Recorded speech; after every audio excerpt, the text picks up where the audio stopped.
But when Herman abandons me like this, but anyway. so what I've been asked to do today was the umpires, marshal, and aligners. So it's essentially the on-water duties at a regatta. So, whoops. So what I'll do, I'll start just with a little bit of background, and then we'll move on to marshals, then aligner, then starter. Then we'll do umpire and the pilot. I wasn't asked to do the pilot, but it's a bit hard to do the umpire without the pilot. And then we'll take questions. So I've only got 180 slides, so we should be done in about 3 hours, I think. Okay, so the first, I think we see this at every presentation. There's two documents that are very important for officials. The one is the rules of racing, and the other is the handbook for officials. They're both available on the ROSA website, or the links to it from Selwyn's ID Wiz rowing page as well. And of course, everybody needs to know these and be able to recite them, non-stop from beginning to end. So that test will be coming towards the end of the presentation today. Okay, so in terms of officials, what are the principles that we deal with? And the two most important ones are safety and fairness, and safety always trumps fairness. So the lives and well-being of the members of the crews, and of the officials and so forth, are of paramount importance to us. And then fairness, follows that. But obviously, we want to achieve both.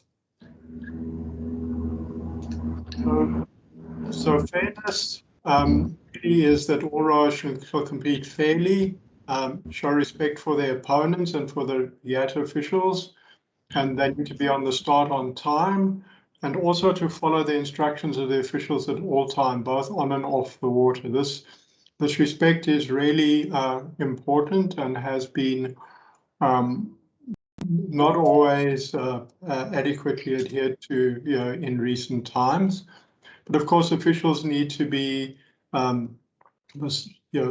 same, show respect for the competitors, be good-spirited at all times, but in particular ensure that the rules of racing are applied fairly, and create an atmosphere of both respect and well-being for the competitors. So what do we mean by the rules of the racing being applied fairly?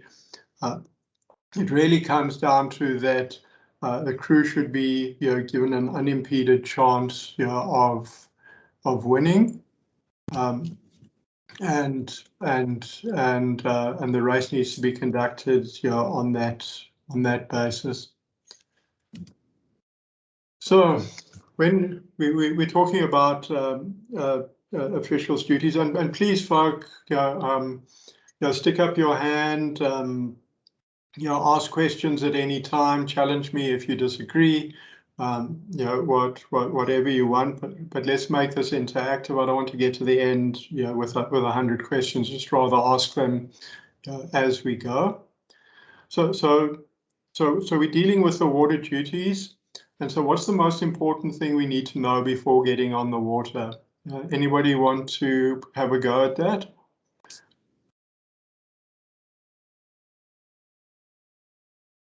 Obviously late in the day. So before getting on the water, the most crucial thing we need to know is what are the traffic rules for that piece of water for the time that we're going to be on it. And this is rudderplot, and these are the racing rules for a 2,000 meter race. Now this isn't the only set of rules for rudderplot. There are others, so there's different rules for warm-up, and there would be different rules also for different types of racing, depending on the notice of regatta.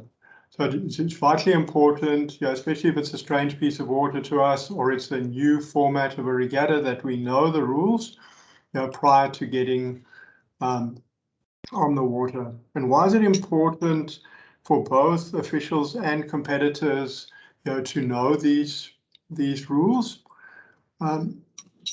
So the first is that disobeying the rules can be dangerous. So let's just come back to the safety aspect for a moment. Does anybody have any idea what can happen when two boats collide head on?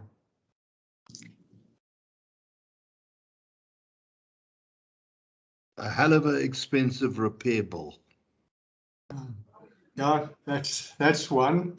But I think more importantly, let's just think about an 8 for a moment. So a fully laden 8, especially at senior level, weighs approximately 3/4 of a ton.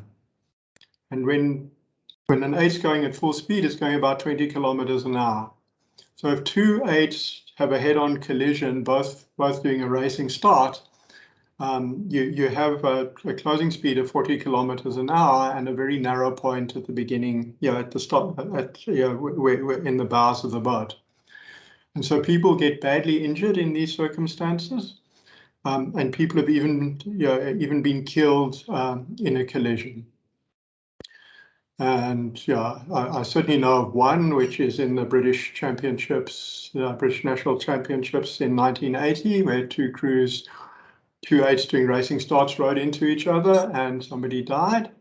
But we've also had injuries on our own waters a few years ago at Wemapan, for instance, when two boats collided head on, and we had a burst spleen with one of the competitors and so forth.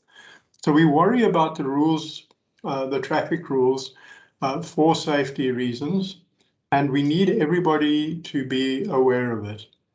So, some of the things that can happen, for instance, there's crews are coming here on the way to the start, and a crew racing down the course leaves its water and can have a collision with one of those, or a crew coming up to the start wanders onto the course and creates the conditions for a collision.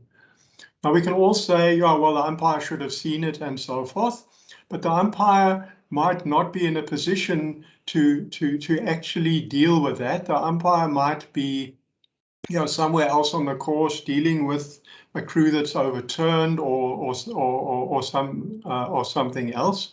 So it really is important that we monitor crews, that if we see crews starting to do dangerous things and so forth, that we we call them up, we explain to them why what they're doing is dangerous, and try and change behavior from that perspective. I think we've all seen in the last 2 years, probably because the crews are rusty, also because there's been a degradation in terms of situational awareness and watercraft. Over many years now, it was already getting serious prior to COVID, that crews are unleashed on the water without knowing some of these basics. So this is really an appeal to everybody, to help coach crews, coach competitors, and get this understanding back. Now we spoke. We spoke about the rules of the water. I'd also point out that sometimes the rules are the water rules have gaps in them. So this is VLC, for instance, and there is no clear indication on here what a crew should do if they want to warm down after a race. So the crew is here at the finish line. What do they do? And I think the only safe thing in this regard, and then we have to use our discretion here, is to tell the crew that wants to warm down to row up and around here again, because if they go backwards here, if they're a coxless crew and a crew has missed their race and is rowing down here, you have the the situation where a collision can occur. Okay, so let's move to the duties themselves, so to the marshal. So the marshal really deals with crews, in the holding area, which is the part where the crews gather prior to the start. And the marshal has several things that we would ask that the marshal looks after. So the first is to organize the crews in a way that they can get to the start in a clear and unimpeded manner, and that they're clear on where they are and which their start is, and so forth. Now, of course, again, the crew should know this, but they don't. So the marshal monitors WhatsApp for changes to races, racks and stacks the crews, and I'll get into racking and stacking in a little bit. Keeps the crews for the next race close to the start, and the crews for the one after that slightly further away, and so forth. Marshal should also monitor crews as they arrive and understand who is available and who isn't. Marshal should hand over the crews to the relevant umpire at the right time, and and also check for missing crews. I think a lot of this has got easier these days with WhatsApp, but there still might be the need to send a message or ask on the radio around that. Okay, so let's just talk about some of the nuances of the marshal's role. So we've got South African schools champs, and it's the Druiderplaat, and we've got crews here in the holding area for the 1,000-meter start, and we've got a wind coming in this direction, and what we're interested in is what's likely to happen here in the holding area. So based on past experience, what I think will happen is that the crews will all be blown into the bay here, and they'll start getting stuck on the rocks and getting stuck with each other and so forth. And if we just think about that for a minute, what are the likely consequences of it? So the first is that the marshal now gets distracted from what the marshal wants to do, and potentially rescue also, because you're now pulling boats off and trying to rescue them, etc. And this doesn't only happen at Druiderplaat. We saw it at VLC Sprints, for instance, with crews stuck in the reeds, crews stuck on the bank. And so forth. So when the marshal is dealing with these crews, the marshal isn't racking and stacking, and there's no sense of order at the start. So what we then end up with is delays for the start. And we've even seen a situation when a crew has missed its race because it's so stuck in here and deaf also, and unaware of what time their race is and what the one is before theirs, etc. That even when they've been called, etc., that they're stuck, they don't notice, and they miss their race, which is not what we want to happen. So the question then arises is, well, what should happen? If we don't want this, where everybody's been blown into the bank and stuck on it, well, the key to all of this, and it's really a very simple piece of watermanship, but it isn't well understood by crews today. And this again, we've approached the coaches to help coach their crews in this regard. But also as officials, we should be helping crews on the water to understand what to do. And the key thing here is if the wind is coming from here, that the boat turns with their bows into the wind. And when the boat is turned in that orientation, then things get a lot simpler. Firstly, the surface area for the wind to catch is a lot smaller. And secondly, that it's very easy just to, by touching 1 or 2 strokes, once a minute or whatever it is, for the crew to stay in the same situation. So if we think about a racing shell for a moment, a racing boat is highly optimized for going forward fast, okay? But it can only make very gradual turns when going forward, and going backwards is hard, and moving sideways is impossible. So this orientation of crews is really key for the crew to have full control and easy control of where they are and staying in the right place. Of course, if the wind's coming from a different direction, then they would also still need to orientate correctly. If the wind is reversed and coming this way, then typically the marshal has a lot of trouble keeping the crews off the course. The crews don't think of turning into the wind and staying away from the course. And if the wind is blowing this way down the course, then half the crews end up near the 2,000 meter mark and so forth. So what we should try and do is get the crews to get control of where they are on the water, and that also help, and we do that by educating them if we've got the time to do it when we're on the water. So let's think now about the situation at the start. So again, we're here at the 1,000 meter mark at Rudderplaat.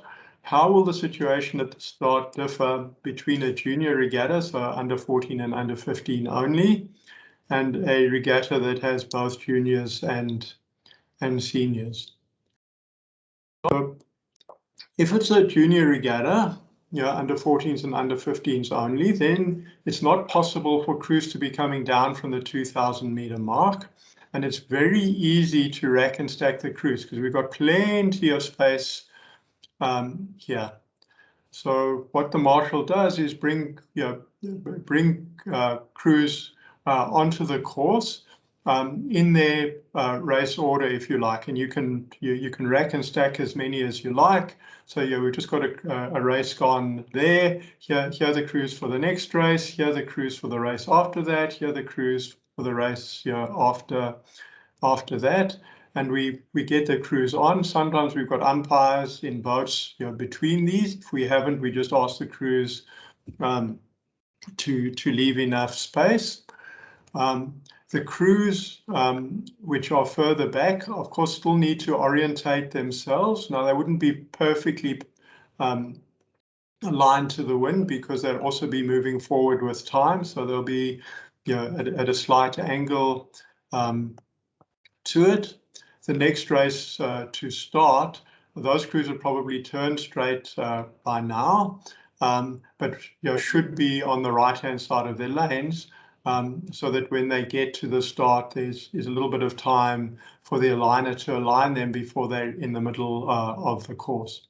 If they row to the start in the middle of the course and they don't all get to the start together, then by the time the aligners got them all aligned, then half of them are bashing into the aligner station, and you have to pull them back and restart. Okay, so it's really key that the next race has got enough room between themselves and the start line to do final straightening and adjusting before they get to the line. Now, if we've got a junior and a senior regatta, then it's a little bit trickier because we've got to keep the crews off the course until the previous race from the 2000 is past us. So that's indicated here by these green boats. So what the marshal should do is still keep the crews together, the crews in a single race together. So you can see here's the first race afterwards, here's the next race after that, here's the next race after that. And they can come onto the course a little bit down the course as soon as this crew has gone. or this race is gone, and then the next ones can come in behind them, and so on and so forth. So again, we're getting ready to rack and stack, but we pre-prepared the rack and stack prior to the to the previous race coming down. And it's really crucial for us to be quite quick after the last race from the 2000 before the first race from the 1000, because typically there's a lot to be done, and the time interval between races has remained the same. So if the next race was from the 2000, then you would have plenty of time to set those crews up and get them going. But here they're already past the, you've already spent 3 minutes to get to the 1000, at least 3 minutes, and you've now only got 3 minutes to get these crews to the start. So it is important to do that. Now what should happen in a hedge race? So in a hedge race, crews will boat in approximately race number order. And so they should be arriving here at the start also in approximately race number order. So, it should be relatively easy for the marshal just to get the crews onto the course. If somebody arrives well out of race number order, send them further to the back. All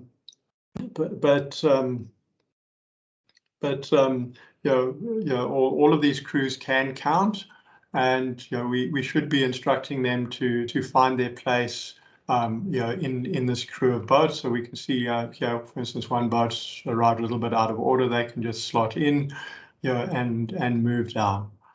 Now, if there's a tailwind, really important to keep the first boat well away from the start prior to the race start. Otherwise, we will get all of these boats cascading up to the start, and we'll get a shambles again. And then what should happen is that once the race starts, this line moves forward continuously, and additional crews are feeding in from the back. And again, just educating the crews around this is an important thing to do. So I'm finished with marshals. Any questions about marshals?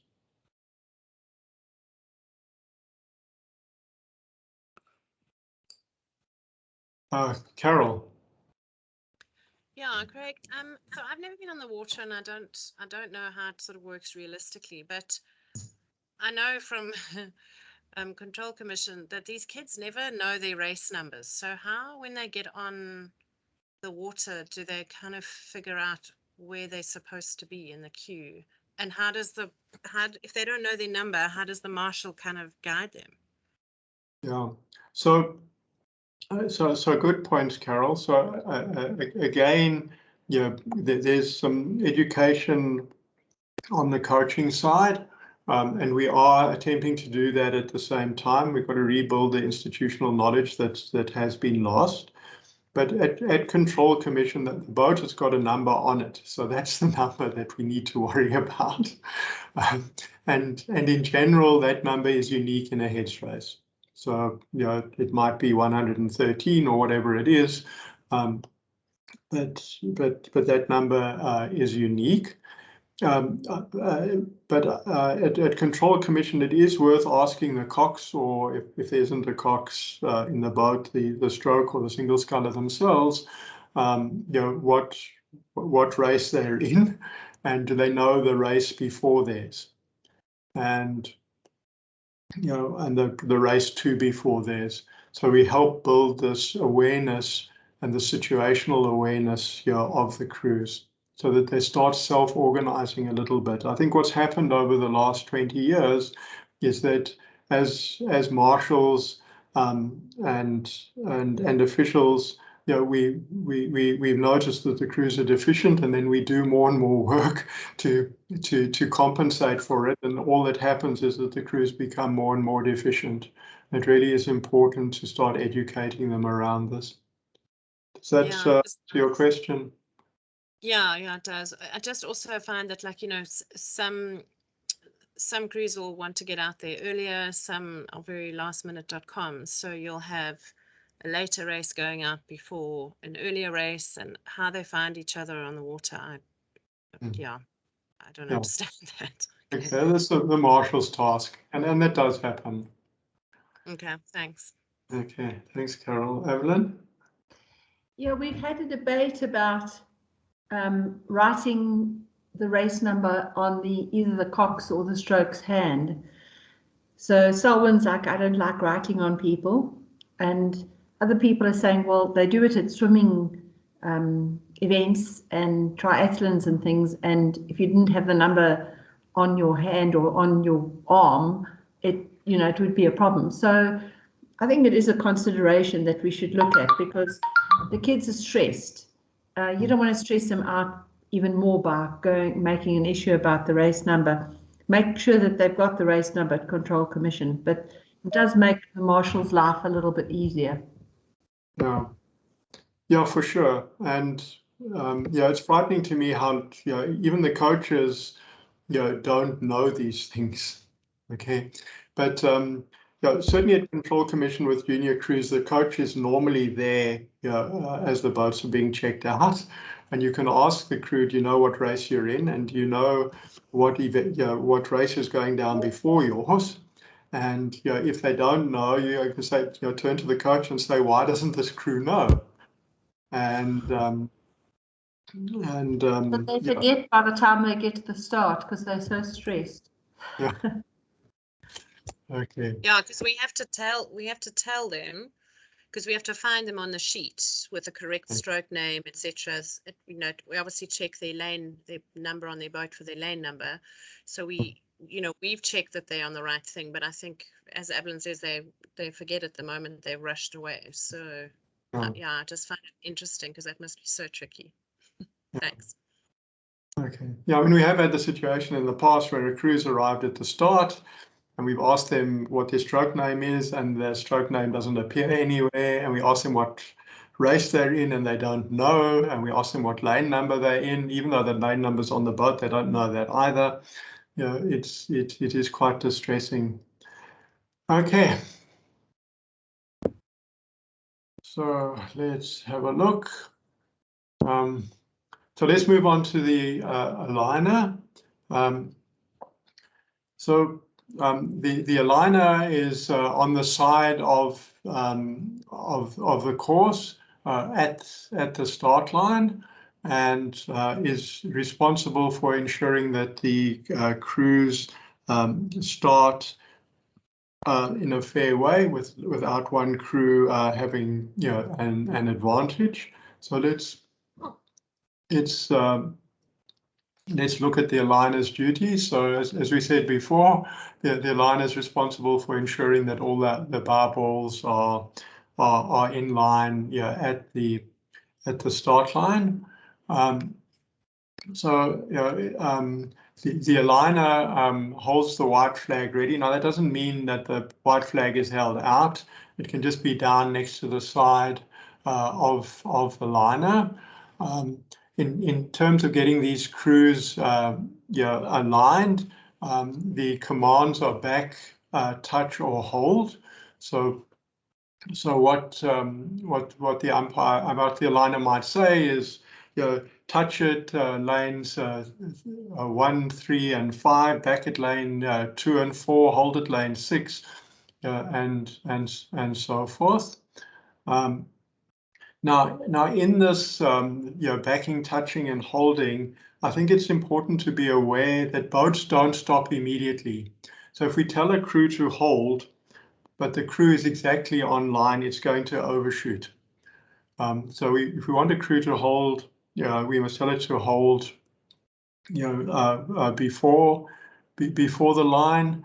In general, might even ask them to stop rowing, and let it drift, and then hold, right at the last second.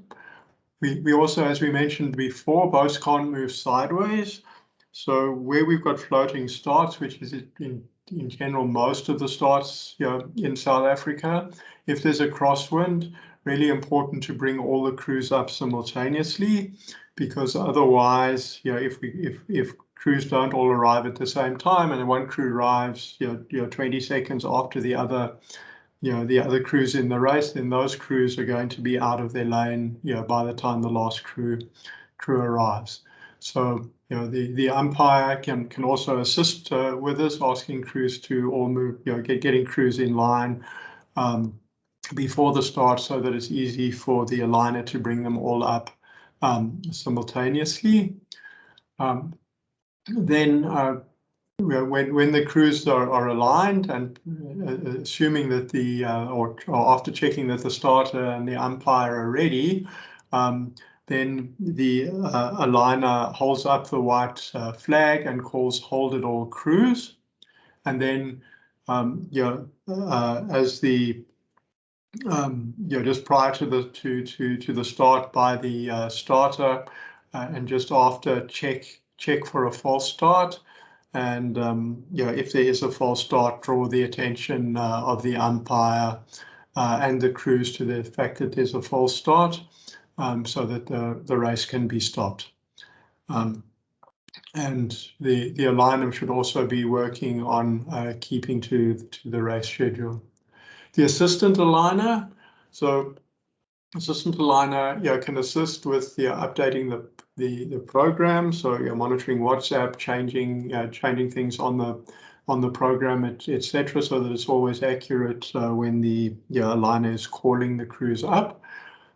Pressing the ping, the electronic start button, if such a thing is available, but starting the stopwatch for every race is a key duty of the assistant aligner. If the start of the race is missed by the judge at the finish, then the assistant aligner can help with a countdown, at a minute or something of that nature. So typically, what on the radio, if the judge at the finish asks for a time, you'll say, okay, I'll give you 1 minute, and then you'll count it down. So 10, 9, 8, so that the judge at the finish can get the exact time. The assistant aligner can also mark off crews as they arrive at the start, so there's an awareness of who's available, and manage the radio communications. Just some more things around the aligner. The crews must be aligned properly, especially for senior and this should be senior A events or first crew events. Any of the more elite events. Obviously, there is some discretion required here if we're dealing with bad weather and a crosswind and under 14, sea quads, and it would take more time than we had to align them properly. Then there's some discretion involved in that as well. So we have to be pragmatic and reasonable. Then for the aligner as well, especially at Ridderplaat, where the aligner's boats need to be tied to buoys. Remember to take spare rope with you to the start, otherwise you can't tie the boat in position. To tie the equipment to the boat in case it falls overboard. We don't want it lost. And finally, also don't leave the boat unmanned, because somebody, a crew might row into it. So it is important that when there's a boat on the water, that it is manned, and that the aligners aren't lying down in the boat, that they are looking to see if crews going towards the start might hit them, etc. Right. So then let's move. So any questions on the aligner?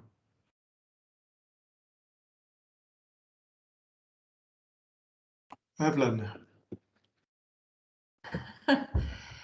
Okay, so as a rower, one of the very frustrating things is, so the aligner's waiting for those bow balls to be absolutely perfectly aligned. But if you've just asked a crew to back down, the moment their bow ball is in line, you cannot say, hold it all, crews. attention, and then the umpire goes, attention, go. Because when they're in that process of actually backing down, they're at a big disadvantage if you immediately, while they're still moving, say, hold it all, cruise. So I think if you've asked a crew to back down, personally, I think it's better to stop them a little bit short and get them to move up. The moment you start backing down, you looking for problems. And you need to give those crews a chance to actually stop and get ready again. Just don't go back down, lane 3, back down, hold it all, crews, because you're going to have probably objections about the aligning at the end. Yeah, so good point, Evelyn. Well, one of the other things and the subtleties that's often missed is that a boat will move in the water, even if it's completely stationary, if a crew moves from backstops to front stops. So when aligning, you want all your crews at front stops, or if you understand how much it'll move, then expect the boat to move forward by about 1 meter as the crew moves from backstops to front stops, because otherwise you might have them perfectly aligned, and when you say hold it all, crews, some of the crews move to front stops, and then your alignment goes out completely. So these are subtleties that that one must take account of.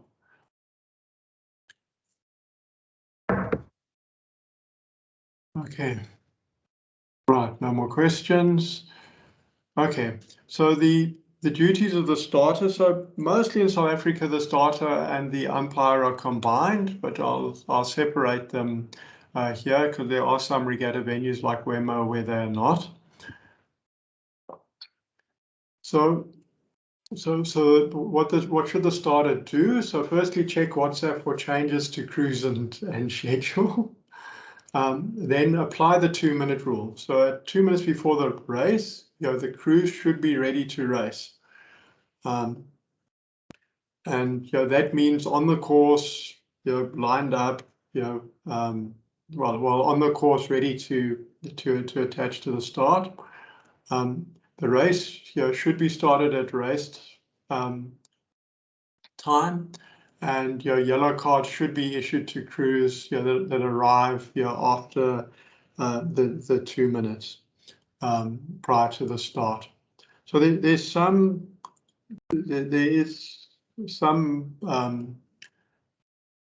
ambiguity in terms of what we mean by that 2 minutes. So what Herman says is, you start aligning the crews with 2 minutes to go, and if a crew arrives within those 2 minutes, but before the start, if they can get onto the start in time, then they can go. Otherwise, they're going to they're going to be disadvantaged, and that's their own problem. So that's just one way of thinking about the 2 minutes rule. Then with a starter, the starter should only start the race firstly when the course is clear. So so have a look down, make sure that no crew is overturned, or that rescues on the water, or crews wandered onto the course on the way to the start, or whatever. And then the next point is the previous race has progressed sufficiently. The umpire in the prior race gets feels somewhat aggrieved when you row through their race, but that's nothing compared to what the judge at the finish feels, where they've got to now try and separate two different races. And if they are 2 heats in a of the same race, and they've got very similar crews, it becomes very difficult to identify crews and so forth. So let's be very cognizant of that. Respect the task of the judge at the finish and so forth. Then the next thing is, you can only start the race if it's before the race start time, if all crews are present. So you cannot start a race early if all crews are not present. If all crews are present, then it is permissible to start early, but not if all crews are not present. And we only want to start the race when the pilot or the starter's assistant has completed calling in the race.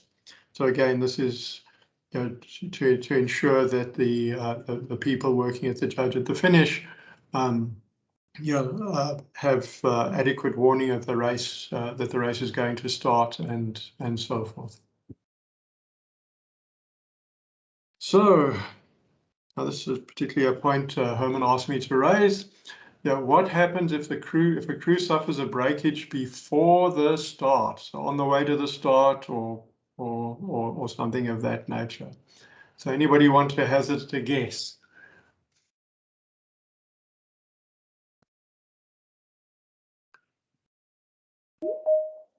Do you hold the race?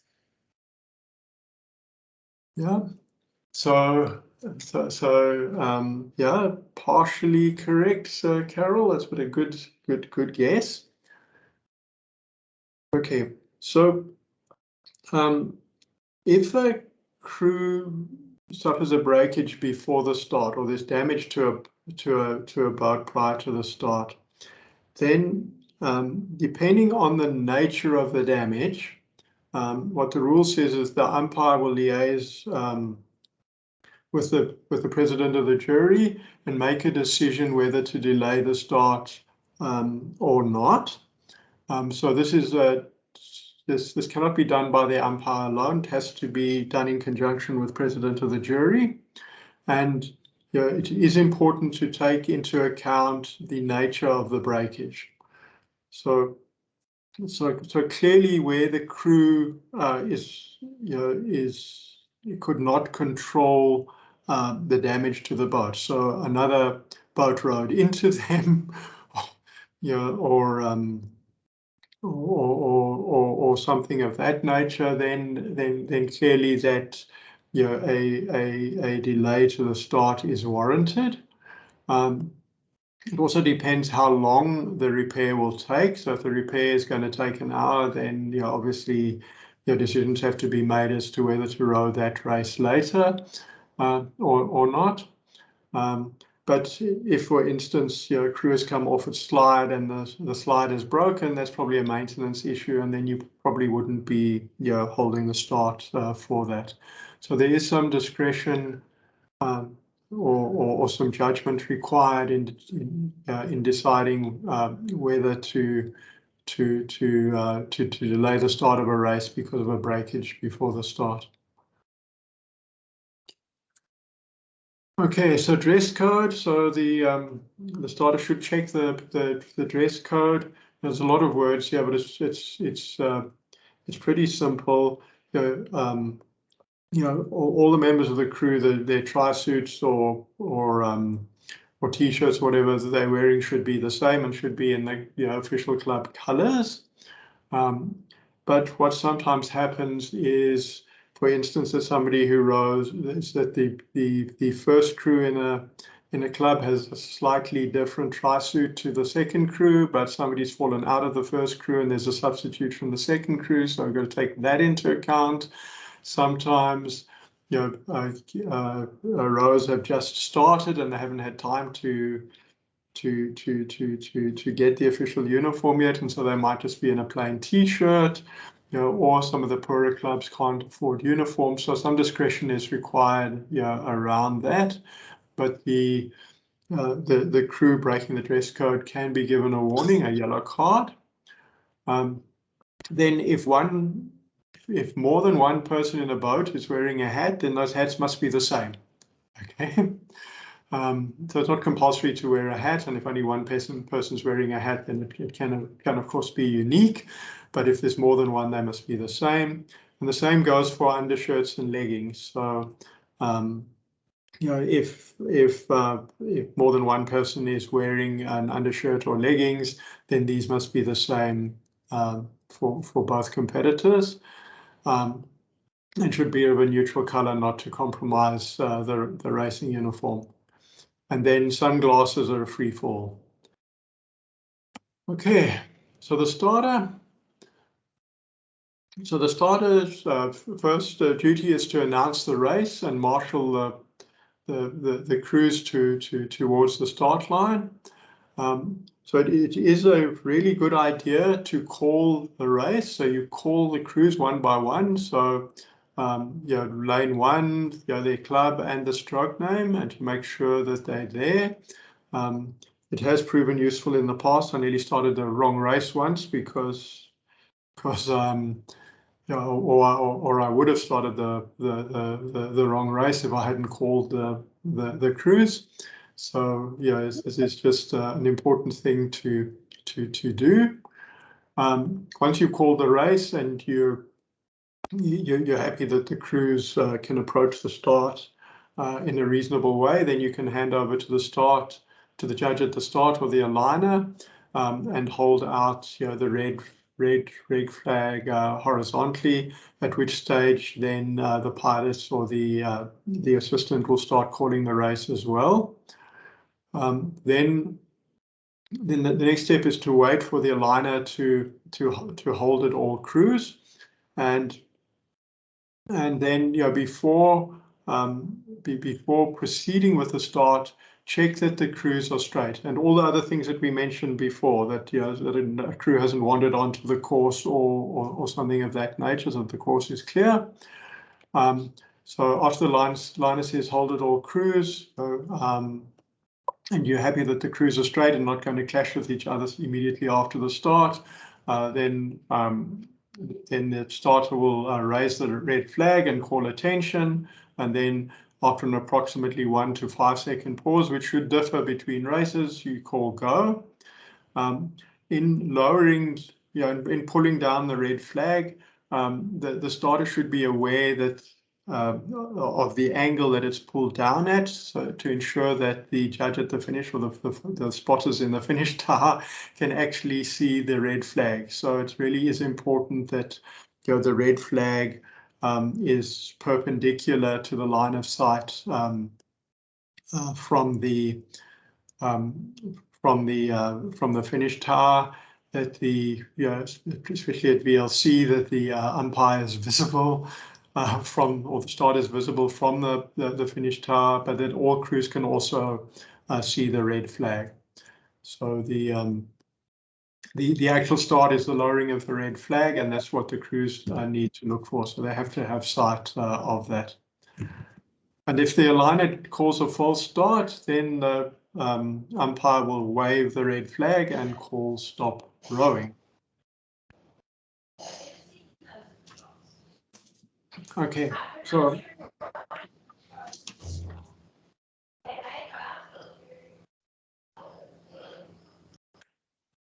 in poorer weather conditions, we can have a situation where we move from a static start to a rolling start. Now, what do we mean by a rolling start? It means that the crews are moving as they cross the start line. So it's really important in this to ensure that the crews approach the start line in line abreast. So the umpire needs to shepherd them. I can't. Okay, you go on. The umpire needs to shepherd them towards the start, and then when they're in earshot of the aligner, the aligner will call crews to catch up and slow down. Of course, prior to this, the umpire should have explained to the crews that they are not going to stop at the start line. They are going to start racing. When the crews get within a meter or so of the start line, the aligner doesn't stop the crews, just simply or when the crews are a little bit before the start line, the aligner raises the white flag and gives the command prepare to race as they cross the line, and then the umpire can call attention go with no pause. For the umpire, just one thing to be aware of, because you're moving, the red flag will be blowing out behind you, so it's quite hard for the the judge, the spotters at the judge at the finish to see it. So when you raise the red flag and lower it, you must do it very quickly so that the red flag is visible to the judge at the finish. And then if we've got more than one heat in an event, then all the umpires taking those heats must use a rolling start. We can't have some heats done off a static start and some off a rolling start. Right, so that's the starter. Any questions here on the starter?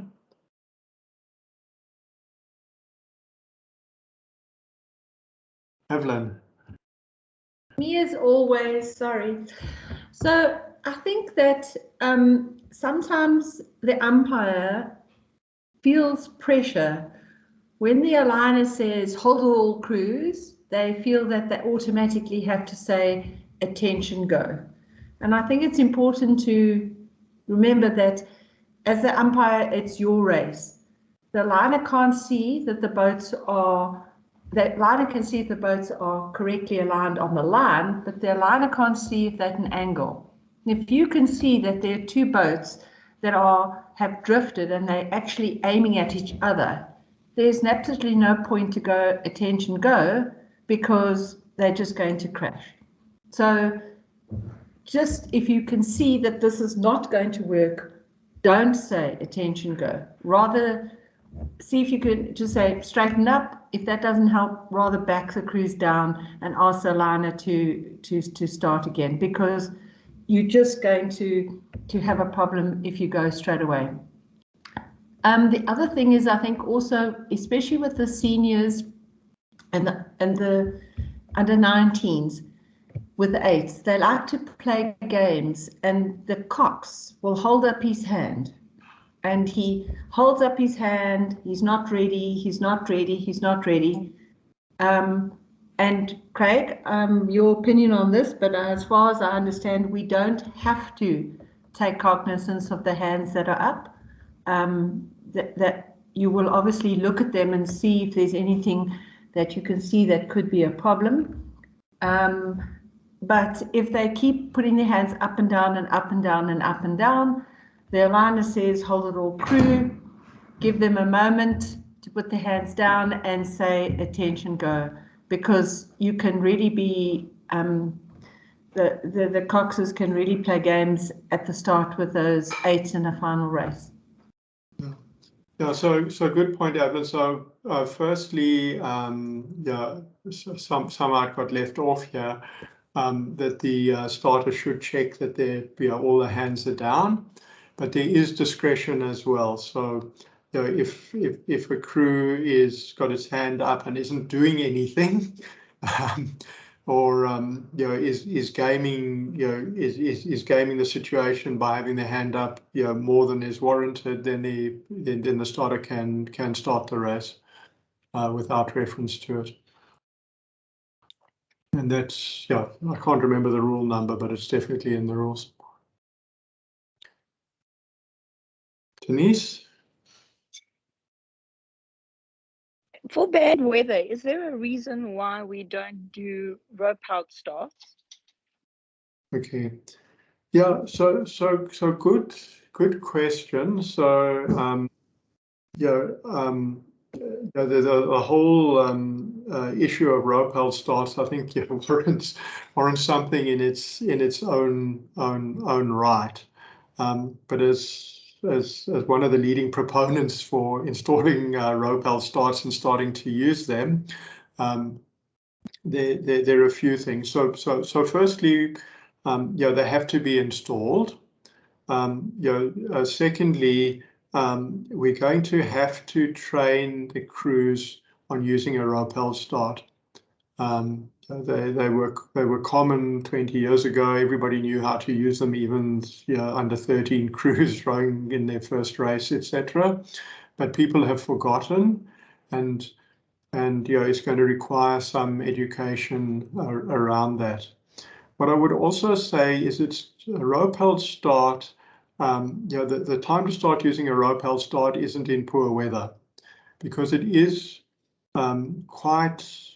it requires some boat skills in order to be able to pick up the buoys for the rope-held start. And it's hard. It's of course much harder to do it when there's waves and wind and so forth, especially given the standard of watermanship that we see in the crews today. So if we're going to do rope-held starts, we should do them all the time, and get the crews used to it in good weather, actually, rather than in poor weather. Because I just can't see that we would ever get the skills up for rope-held starts by only using them in poor weather.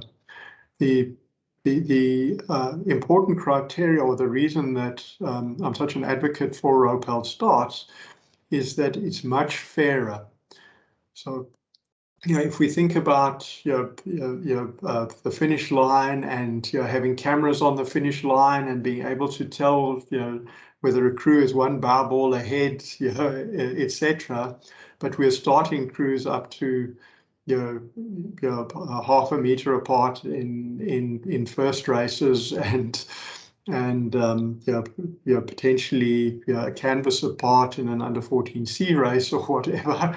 So why are we bothering so much with the finish? It seems crazy. So just from a fairness perspective, I think rope-held starts are required, but it's a much bigger topic, and it requires quite a lot of work and preparation and change management, I think, before we can get them to work properly. Does that help, Denise? Yes, thank you. Okay, so let's move on to the umpire. Oh. Sorry, I was just typing to Greg.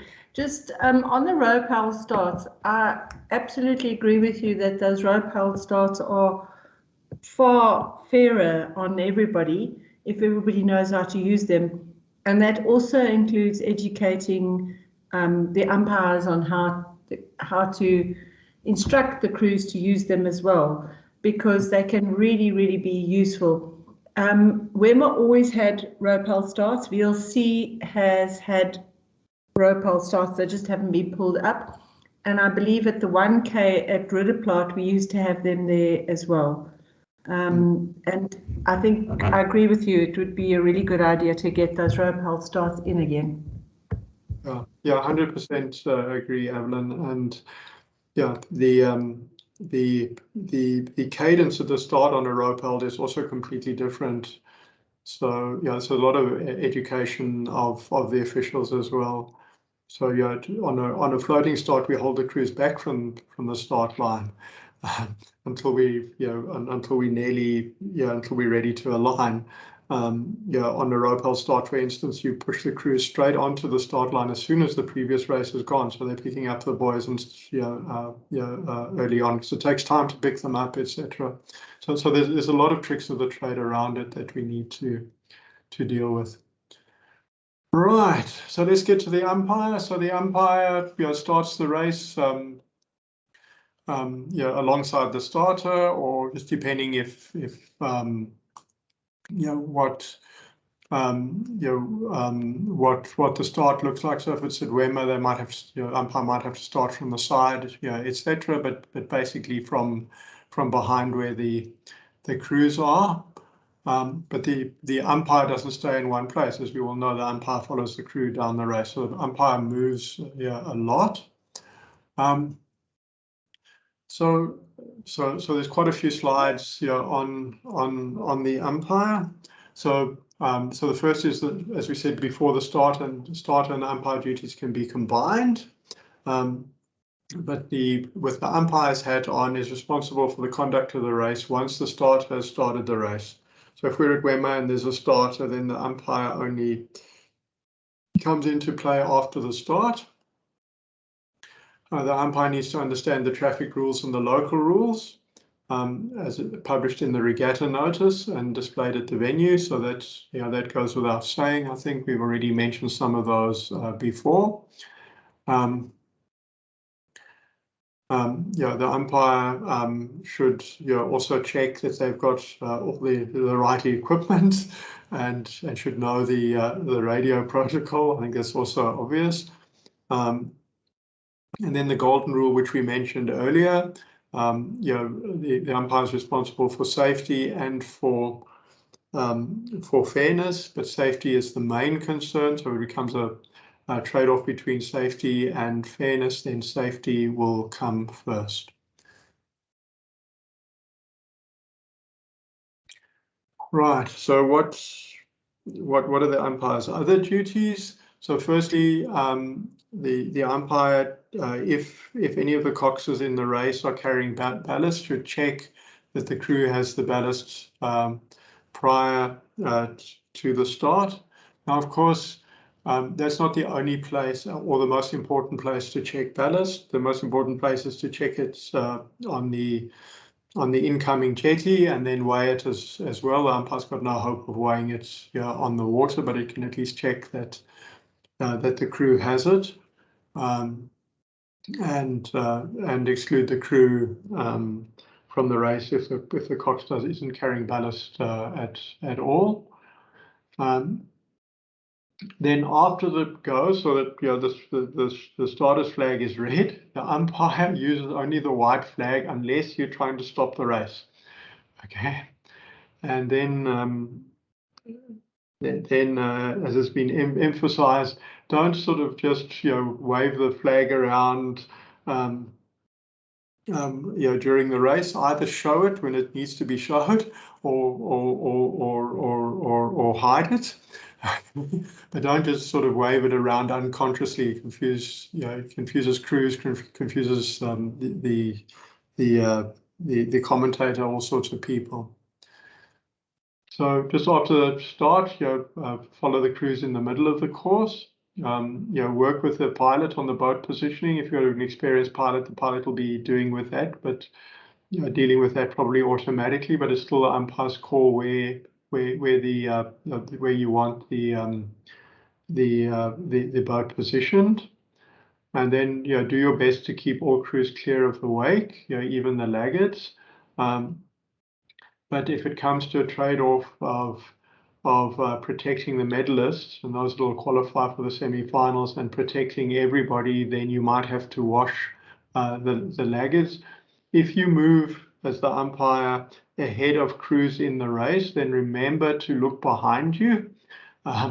Regularly to make sure you've still got all of your crews, that nobody's overturned, that nobody that's still in your race is in any danger, and that's a really important thing to do. The pilot can help with that as well. So then what happens if a crew leaves its lane? So a crew is allowed to leave its lane. If a crew leaves its lane, it loses the protection of the umpire, but the crew can leave its lane providing it doesn't interfere with the other boats. And then the umpire shouldn't be steering crews unless that crew is about to affect another crew who's in its own water. As we said before, if a crew is outside its water, then they lose the protection of the umpire, or there's an obstruction or a danger. Then the umpire can steer the crew. If the umpire has told the crew to stop rowing, then you can tell the crew to continue rowing. You call out the crew name, and if that's and say whatever crew you are, continue rowing. And if you've got two crews moving towards each other, you can also just call them both out and say keep apart. And in doing all of this, again, remember the safety of the crews and the boats. So in asking a crew to change direction, you hold up the white flag vertically, you call the crew name, and then you pull down the white flag in the direction that you want the crew to go. Carol, I see your hands up. Sorry, me again. Just on that third point, what do you mean by if the crew is told to stop rowing? Who would have told them to stop rowing, and then now you're telling them to continue? Yeah, so the umpire would have told them to stop rowing. Sorry, I thought this was the umpire we're talking Yeah. about. Yeah, exactly. So the umpire can also tell the crew to stop rowing. I'll get to when you can tell the crew to stop rowing later on. Okay, thanks. But it is a point. I suppose it is ambiguous the way it's framed here. Okay, so the umpire can stop a race. And umpire should stop a race if a fair race is not possible. Yeah, a clear time when a race should be stopped if there's a clash, just after the start. There's no point in rowing the race further. Just stop the race. Award a yellow card to the crew that caused the obstruction, and restart the race. But in stopping a race, you stop the race by waving the red flag, and you sound whatever loud noise you've got, the siren or a bell or whatever.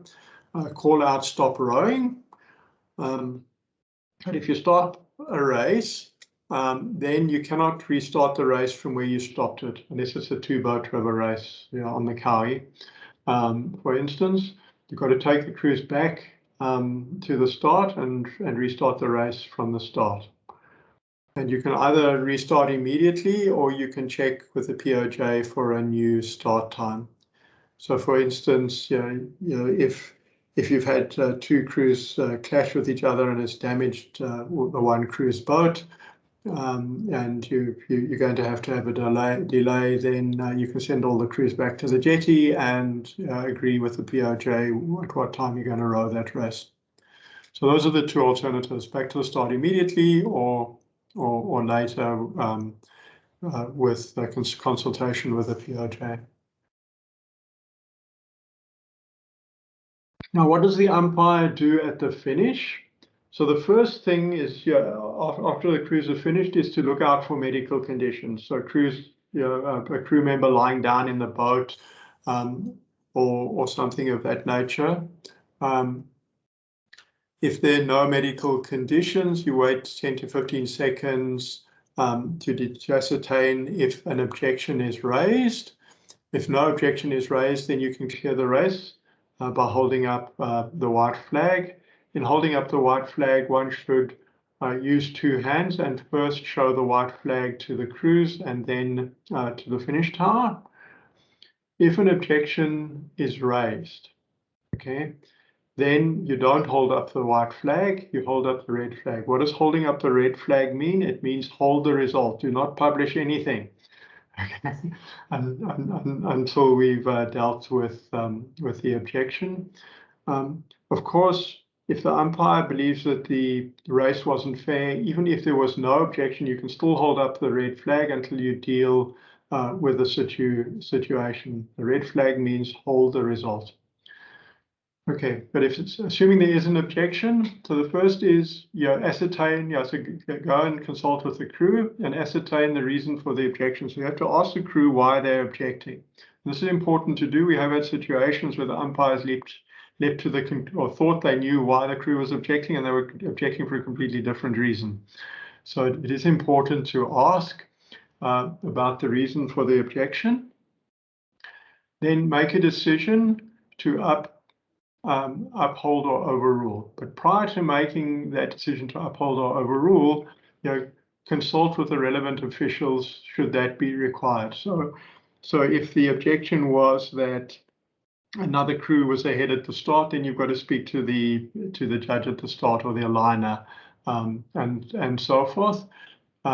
If you need to know what the finish order was in terms of reaching a decision, then you can ask the judge at the finish for what the finish order was, or if you were unsighted with something, you can ask an umpire who was on their way to the start whether they saw it and can provide illumination.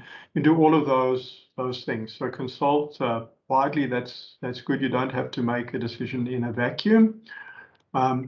Then you make a decision to uphold or overrule. If you overrule the objection, you can hold up the white flag and clear the race.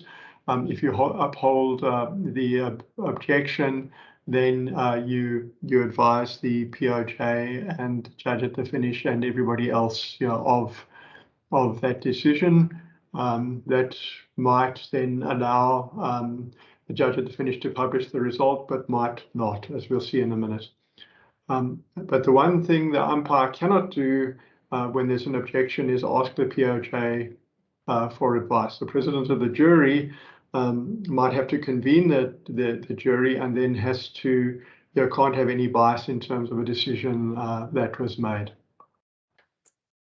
Okay, so any questions on the umpire?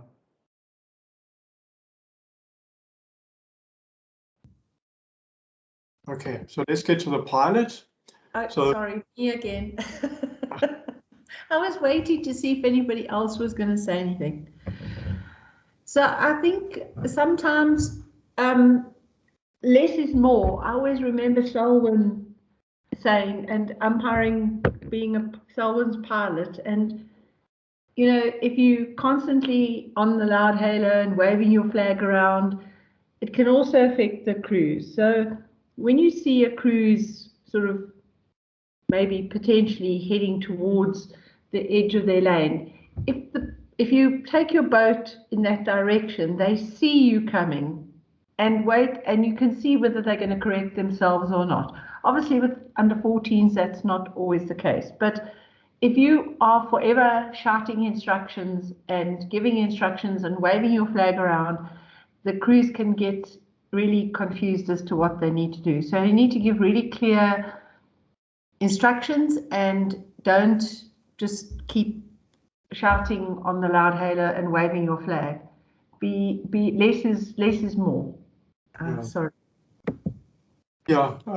So good points, Evelyn. The in general, that a crew above under 15 level, although it might be a little different now with the loss of institutional knowledge after COVID, will know when they're going skew. Okay. And and you only need to warn them once, and if they continue going skew, it's because there's nothing they think they can do about going skew, and they just want to keep rowing as hard as they can, and they think that'll get them to the finish line as soon as possible, and they haven't thought of the consequences of those actions, which we'll get to a little bit later, when we deal with clashes. But with the junior crews, it's slightly different. I had one at Wema last year where the cox didn't know which way to pull the rudder cable in order to turn, so it was pulling the rudder cable in completely the wrong direction.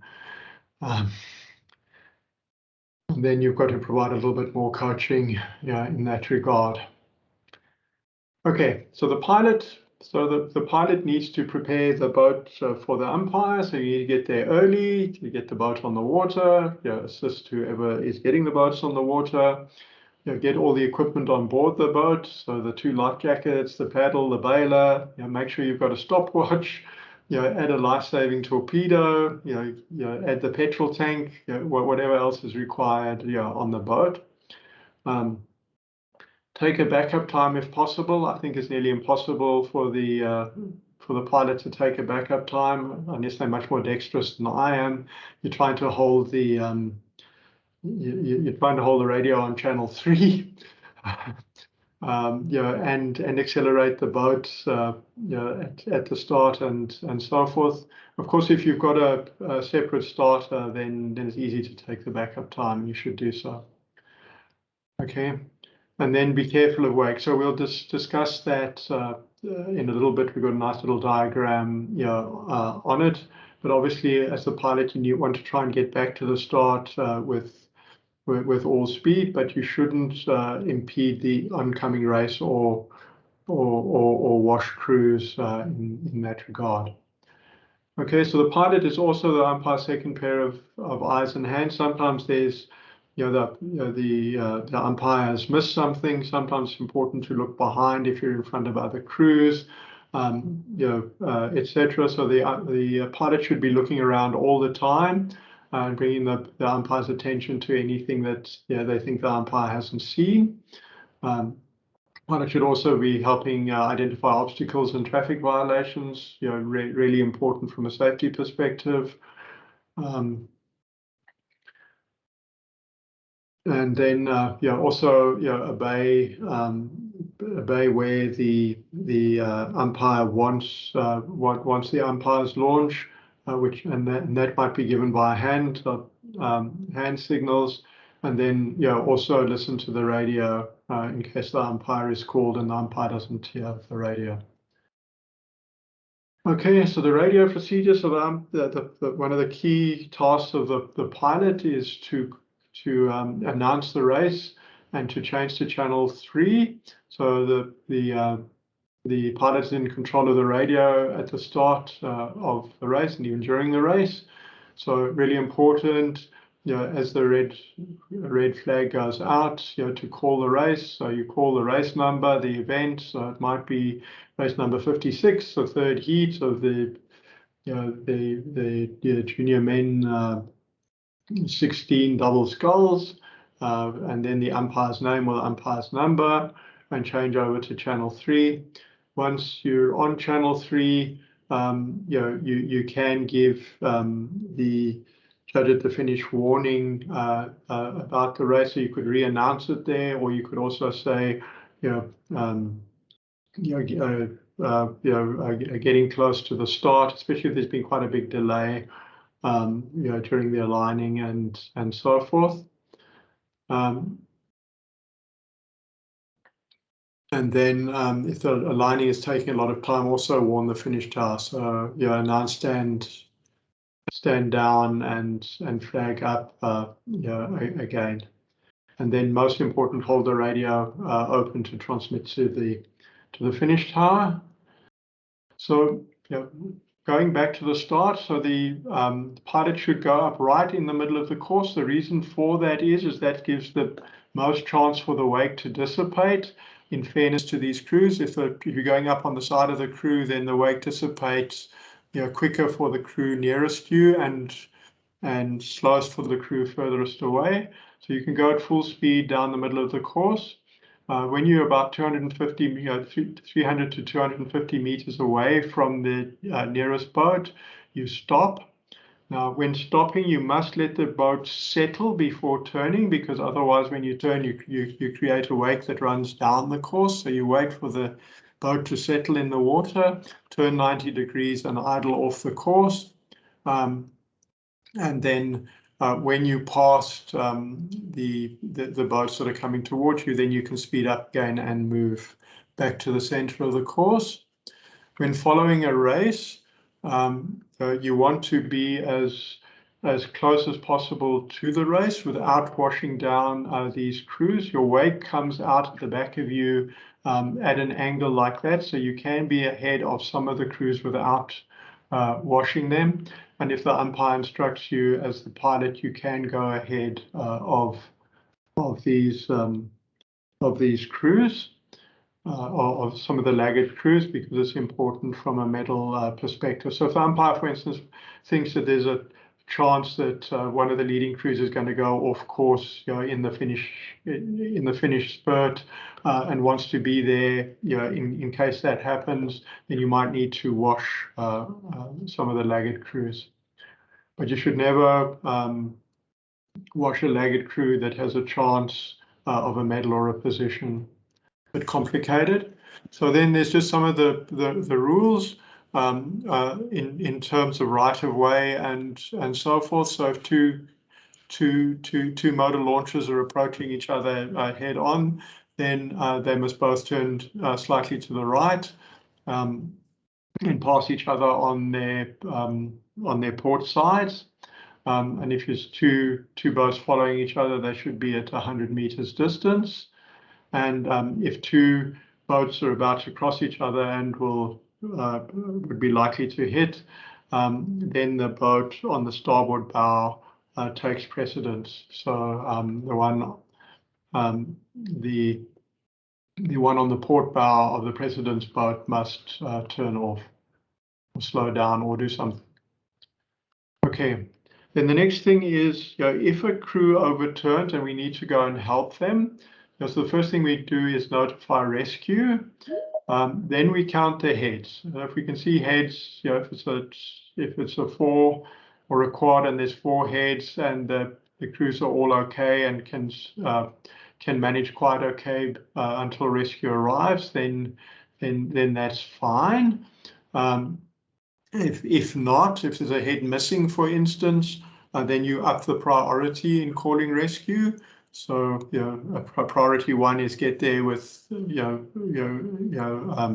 with all speed. We'll abandon the race if necessary, and so forth. Priority 3 is make your way slowly. If there's a head missing, as we said, abandon the race. But anyway, from a safety perspective, until we're sure that the crew is okay, and rescue is in charge of the rescue and that everything is safe, we will attend as the umpires launch to the rescue. We have to approach carefully, so you don't want to cut any of the rowers, with the propeller or whatever. So you're going to be very aware of that. And if you can swim and there's heads missing and there's no rescue nearby, then you'll have to dive in as well. And then you could also use the umpire's boat to stabilize the boat while the crew gets in. And this applies equally to the marshal as well. Right. Okay, so I think we've dealt with the objections till now. So let's deal with penalties. So there's only 2 penalties that the umpire would give, or 3 actually. So one is a reprimand. So you tell the crew that they have been disobeying, but you don't issue a yellow card. You can issue a yellow card as a warning. So it's valid only for the upcoming race or the race that we're in. And they'll still apply if the race is re-rowed, and typical warnings are late at the start or dress code or violation of traffic rules. A red card removed from the event, so that was late at the start and not in time to start, or 2 yellow cards, or for a clash during the race. And we'll get to clashes in a second. A disqualification is a removal of a crew from all events. So this is really has to do with cheating, in some form or the other. So flagrant or intentional violation of the rules, intentionally disregarding what an official is saying, and on a repeated basis, and so forth. And then the relegation to last place, there's only one situation where this is done, and that's where the boat was underweight. So that's done after the finish of the race, once the crew is out of the water. If the boat is underweight, then the relegation to last place happens, but it doesn't happen at any other time. Okay, so let's get now to clashes. So what's likely to happen here? So what's likely to happen here is that purple will clash with blue. So if I was in the purple boat, what would I do? And I'll revisit this question a little bit later. And what can the umpire do in this case, as well? But let's leave these questions for a few minutes and deal with if the crews do clash, then how do we analyze an incident? So if crews clash, but a crew hasn't been disadvantaged, even if they've objected, it doesn't matter. Then we have a regular race. So the first question we ask is the umpire, has a crew been disadvantaged? If no, then we don't bother further. Then if a crew has been disadvantaged, Then the second question we ask is, has the disadvantage affected the ranking of the obstructed crew? So if the crew has been obstructed, but their ranking remains the same, they finish in the same position they otherwise would have, then we can also confirm the result. There's no point in the objection. If the ranking has been affected, then our next step is to exclude the offending crew. And if by excluding the offending crew, we restore the chances of the obstructed crew, then we can confirm the results. But in the worst case, if it doesn't restore the chances of the obstructed crew, then we have to re-row those crews whose ranking has been affected. So those are the rules. Okay, so now we've got the clash. So what happens if the finish order is purple, blue, orange, green? So purple wins this race. So Carol, have you got a question, or are you volunteering an answer? Well, I'll answer that. So if purple wins, that's a problem. So they need to be excluded because blue, I don't know, would they have won? Yeah. So if we come back to the analysis, if the clash, if a crew has been disadvantaged, the first question we have to ask. So if it was a very minor clash, blue didn't stop rowing, didn't lose any boat speed, etc., and so forth. It's unlikely, given the state of this picture. But if it was just a minor, a very minor clash, and nobody lost boat speed, etc., then we would let the results stand. But if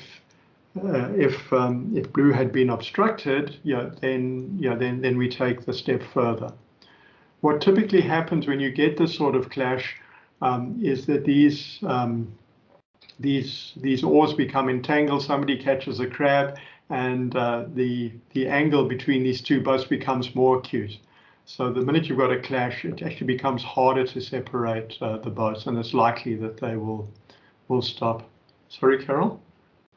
So my question just was going to be, when you say affecting the ranking, does that count for all rankings? So if like 7 and 8 clash, and then, the one objects because they should have come 7th instead of 8th, do you still, does the same thing apply, no matter the ranking?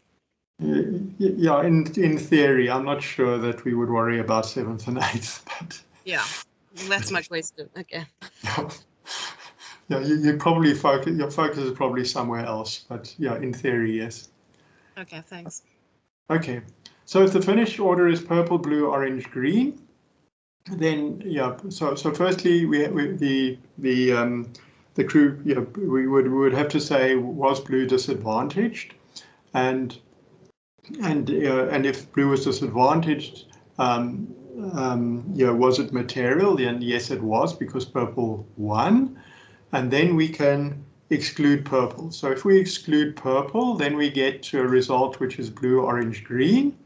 And that result looks fair in terms of the positioning of the boats here. And so we can let the results stand. Okay.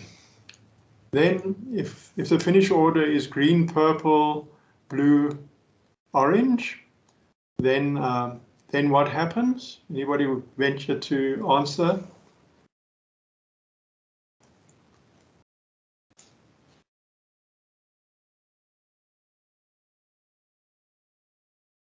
Okay, so yeah, Justin.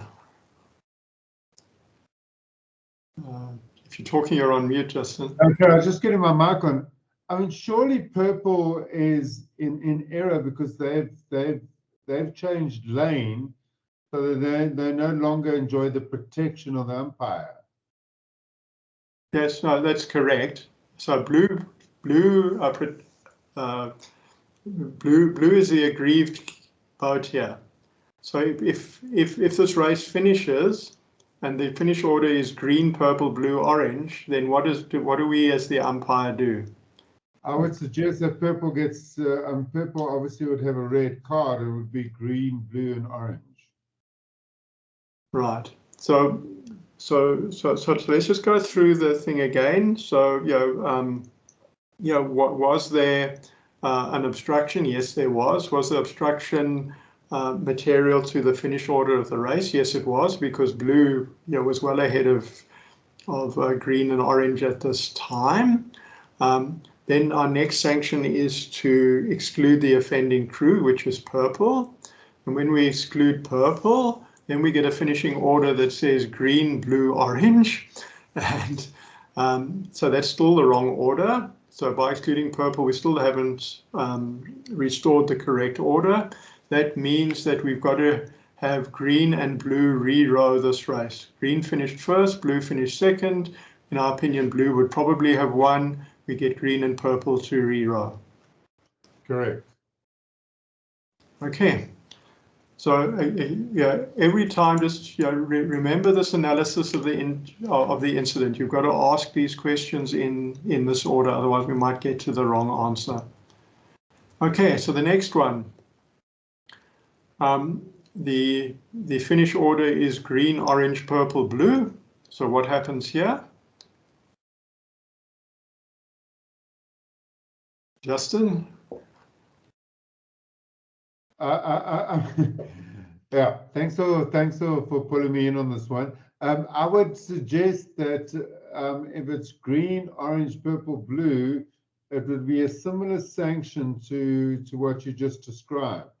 That the race would need to be re-rowed, particularly with purple having the yellow card. So purple gets excluded. So purple gets a red card because they caused the obstruction and affected the finish order. But in this case, because both green and orange finished ahead of blue, we've got to re-row green, orange, and blue, not just green and blue as we had in the previous situation. I concur. Okay. Right, and then what happens if the finish order is blue, purple, green, orange? It's all good. Yeah, so even if there was an obstruction, it hasn't affected the crew which was obstructed. So blue still won. Okay, so you can just let the result stand. Again, if we come back, has a crew been disadvantaged? Clearly not. I mean, blue has been disadvantaged, but it hasn't affected the ranking. So blue won. So there's even if blue objects, there's no reason for the objection. You can just let the result stand. Okay. Would they not object to a time if they're going for time? Oh. So the rules do not make provision for that. Okay. So yes, in a heat, where there's so many heats that something happens or whatever. But in general, the first place finisher in the heat would go through anyway. But this time rankings in heats are an abomination, but they are what the several regatta organizers want. So that's what we live with. Would it not perhaps be a matter of checking the progression rules, and if the other boats were disadvantaged by the progression rules, that might be a matter for the POJ to take on, as opposed to the umpire on the water? Yeah. So Justin, up until now we've just been dealing with this scenario where blue was going to be the winner of the race. Or would potentially be the winner of the race, but these scenarios could equally well apply to a boat coming third, and that's a medal position in the race, or it could be to a boat coming second where the first two progress to the next round, or to the semi-final, to the final, or whatever. So the same rules apply. Got it. Thank you. Okay. Right. Elvin. Sorry, Evelyn. Okay, all right. So just as you said, when it comes to heats, you have to also be quite careful, because now at SA schools, we had some events that had 6, 7, 8 heats. And if you're going to get any crew to re-row, they all have to re-row under those same conditions. So you can't have some 6 heats row in the morning and then 1 heat rows later in the day, and then the conditions are not the same. So when it comes to the re-rows, it also can get quite complicated, because if it's heats, quarters, semi-finals, and finals, you also need to consider that these crews are going to have to row another race, which is in addition to everybody else, and therefore they're disadvantaged when it coming to quarters, semis, and finals. But I think from what happened at SA Schools Champs and with Selborne is that the umpire does need to make a decision on the water. And then really from there, if the crew isn't happy with the decision that is made, then they can take it further, and then the POJ would obviously get involved and make a decision from there. But yes, it can get quite complicated when there's heats. So Evelyn, there's lots of edge cases, in this case. So now especially with timed heats, why I say they're an abomination, because it's, in those situations, it's nearly impossible to restore, perfectly. The other thing is with overall points trophies, where somebody coming 4th or 5th can also get points, and so forth. You can also end up with not restoring 100%. But these are all edge cases, and the rules don't. We should apply the rule as it stands, and then if it's going to create a complete anomaly, then then we consider what that means. But it can get quite subtle. The other thing that can happen is, it's very easy on a piece of paper or on a screen like this that we can show this incident. But sometimes things are a lot messier than this. That there's crews on one side of the course that are clashing and crews on the other side of the course that are clashing, and the umpire split between the two, or a crew behind the umpire's boat has just turned over and the umpire's looking away and trying to make sure that rescue can get to the boat, or he's counting heads or whatever. So often things are a lot messier and less clean cut than we have them here. And again, this ability to consult and ask is something which we should keep in our armory. So the bottom line here is that there is no upside for purple in this clash. Okay, the best that can happen after the clash is that purple can finish second. Okay, but purple cannot win the race, etc. So if I was sitting in the purple boat, I would avoid that clash at all costs. I would stop rowing if necessary to do so, or I would hold it up, because once you've caused the clash, and if blue doesn't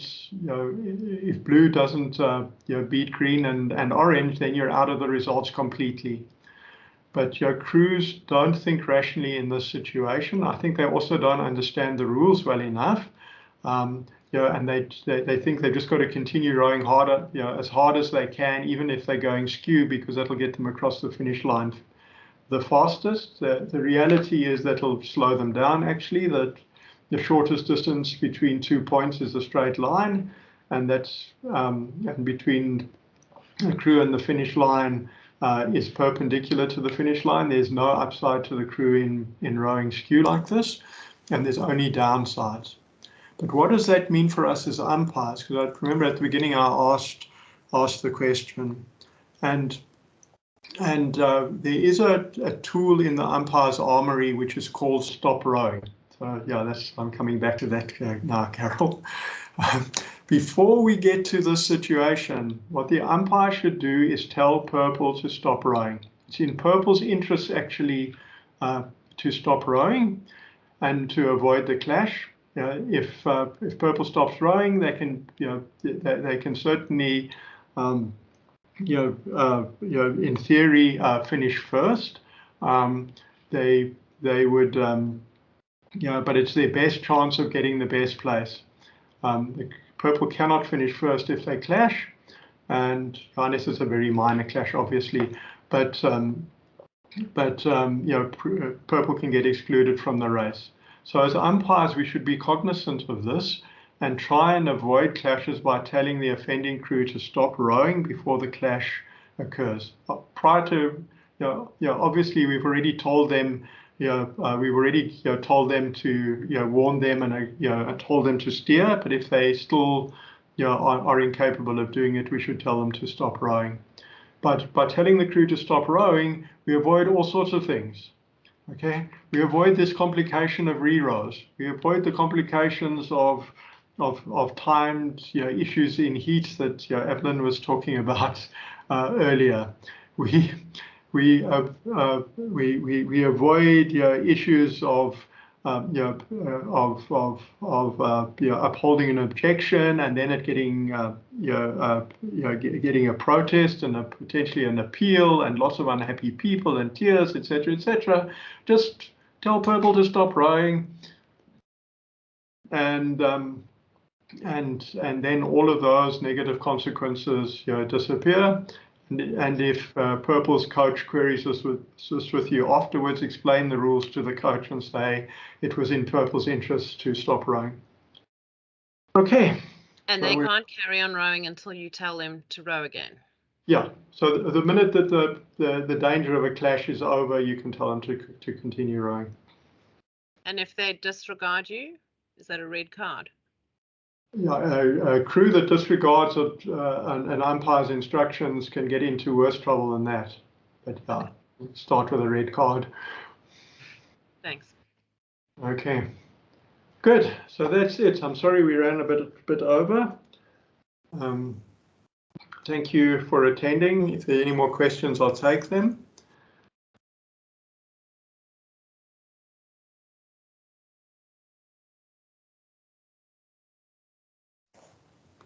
Okay, Evelyn, it looks like you can stop the recording. Okay, I'd just like to say thank you very much, because it's really, really great to see a lot of additional things that have come into your presentation, not just the same slides that we've always seen before. And I know it's a lot of effort to put it all together. So I think we should really appreciate what you've done. Hopefully we all learn something every day. So I think every time we umpire, and I think for those people who've never been on the water, don't be too scared of it. For those people who only want to be on the water, please go to the finish tower. So because you also have a better understanding of what you need to do on the water when you've been in that finish tower for a little bit, and possibly at Control Commission as well. So it's good to get an all-round experience. Okay, thanks, Evelyn. Thank you very much. It was great.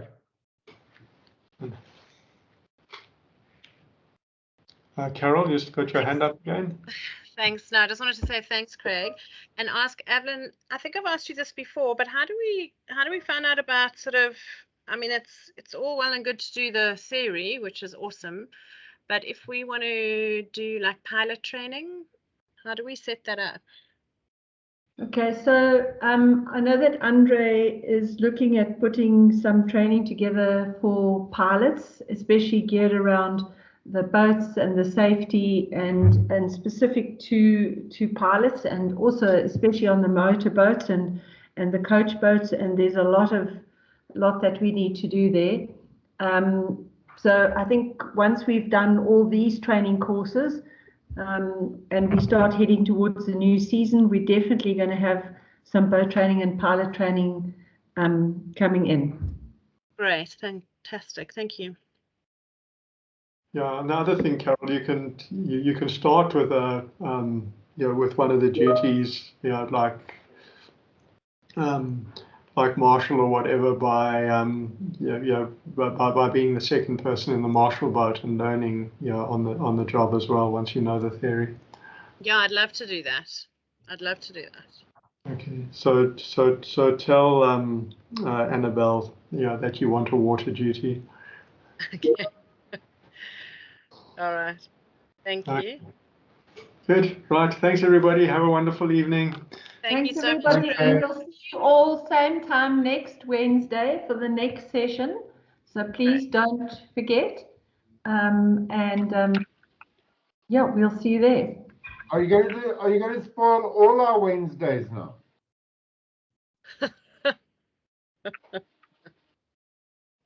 Thanks, everybody. Thanks, everybody. Bye-bye. Bye. Thank you. Bye. Thank you. Thanks. Thank bye. you.